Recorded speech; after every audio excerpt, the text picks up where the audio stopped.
Hi, I'm just going to show you one example of a sensory box, one that I just started working on, to just give you a little bit of an idea of what you can do for your own sensory box based on your own person that you research.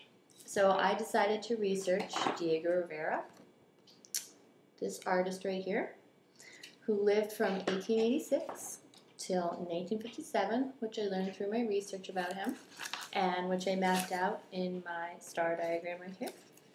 So what I did was I wrote his name in the middle bubble, and then I took some of the more specific pieces of information about him that I wanted to talk about in my sensory box, and I put in each one of the bubbles.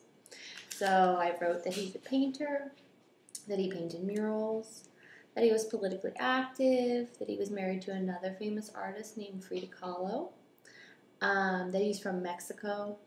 And what I'm going to try to do is incorporate some of these things, or all of these things, into my sensory box.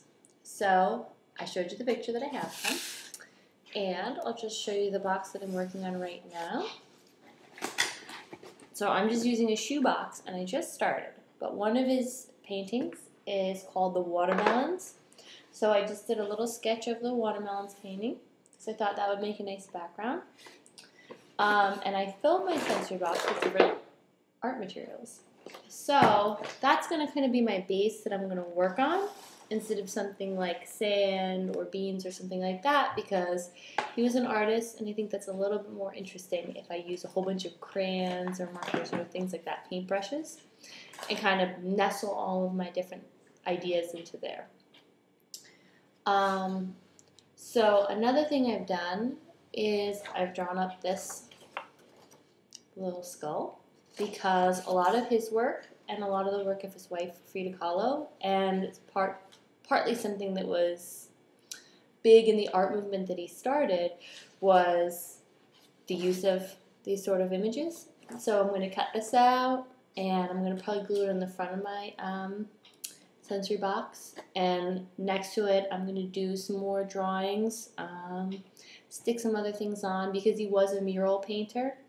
And I'm thinking what I'm going to do is maybe make a mural of my own on the outside of the box to send the message that he was a mural painter, but to do my own idea on that. So that's just a couple things that I've put in there so far.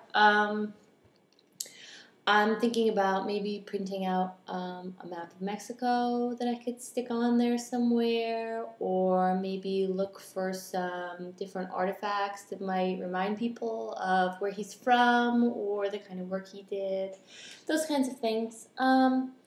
So that's just a really quick idea of something that you can do, or, well, something that I did.